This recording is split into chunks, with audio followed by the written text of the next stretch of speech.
ಕಳೆದ 4-5 ದಿನಗಳಿಂದ ತೀವ್ರ ಅನಾರೋಗ್ಯದಿಂದ ಬಳಲುತ್ತಿದ್ದ ಉತ್ತರ ಪ್ರದೇಶ ಮೂಲದ ವಲಸೆ ಕಟ್ಟಡ ಕಾರ್ಮಿಕನೊಬ್ಬ ಚಿಕಿತ್ಸೆ ಫಲಕಾರಿಯಾಗದೆ ಜಿಲ್ಲಾಸ್ಪತ್ರೆಯಲ್ಲಿ ಇಹಲೋಕ ತ್ಯಜಿಸಿದ್ದು, ನಿರ್ಗತಿಕನಾಗಿದ್ದ ಅವನ ಶವವನ್ನು ಗ್ರಾಮಸ್ಥರು ಹಿಂದೂ ಧಾರ್ಮಿಕ ಪದ್ಧತಿಯಂತೆ ಶವ ಸಂಸ್ಕಾರ ನೆರವೇರಿಸಿ ಆಸರೆಯಾದ ಅಪರೂಪದ ಘಟನೆ ಬೇಲೂರು ತಾಲೂಕಿನ ಅರೇಹಳ್ಳಿ ಪಟ್ಟಣದಲ್ಲಿ ವರದಿಯಾಗಿದೆ.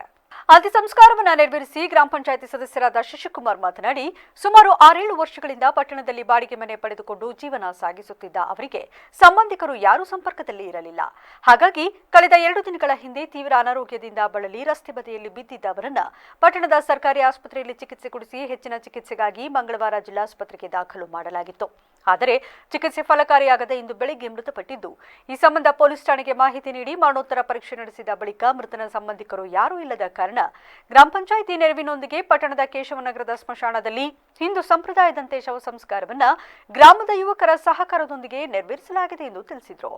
5 ವರ್ಷದಿಂದ ಅರೇಹಳ್ಳಿಯಲ್ಲಿ ಇದ್ದಾನೆ. ಅವನು ಬಾಡಿಗೆ ಮನೆಯಲ್ಲಿ ಇದ್ದ. ಈಗ ಐಸ್ಕಂಡಿ ಗಂಗಾನಂದ ಮನೇಲಿ ಇದ್ದ. ಅಕಸ್ಮಾತ್ ಹುಷಾರಿರಲಿಲ್ಲ ಅವನಿಗೆ. ಅಲ್ಲಿ ರೋಡಲ್ಲಿ ಬಿದ್ದಿದ್ದ. ನಾವೇ ಕರ್ಕೊಬಂದು ಅವ್ನ ಮನೆಗೆ ಬಿಟ್ಟು ಆಮೇಲೆ ಮಂಗಳವಾರ ದಿವಸ ಅವನ್ನ ಕರ್ಕೊಂಡೋಗಿ ಆಸ್ಪತ್ರೆಗೆ ಅಡ್ಮಿಟ್ ಮಾಡಿದ್ದು. ಆ ಆಸ್ಪತ್ರೆಯಲ್ಲಿ ತೀರೋಗಿ.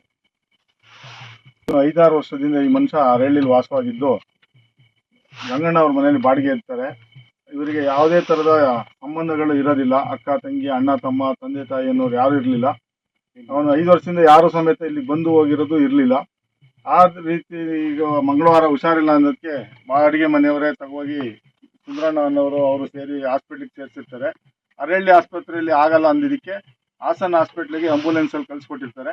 ರವಿ ಅನ್ನೋರು ಹಾಸನಲ್ಲಿ ಅವರಿಗೆ ಚಿಕಿತ್ಸೆ ಫಲಕಾರಿಯಾಗದೆ ನಿನ್ನೆ ರಾತ್ರಿ ನಿಧನರಾಗಿರ್ತಾರೆ. ಇವತ್ತು ಅವರಿಗೆ ಯಾರು ಸಂಬಂಧಿಕರಿಲ್ಲದ ಕಾರಣ ಅರೇಹಳ್ಳಿಯ ಎಲ್ಲ ಗ್ರಾಮಸ್ಥರು ಸೇರಿ, ಎಲ್ಲ ಯುವಕರು ಸೇರಿ, ಮತ್ತೆ ಮನೆ ಮಾಲೀಕರು ಎಲ್ಲರೂ ಒಟ್ಟಿಗೆ ಸೇರಿಬಿಟ್ಟು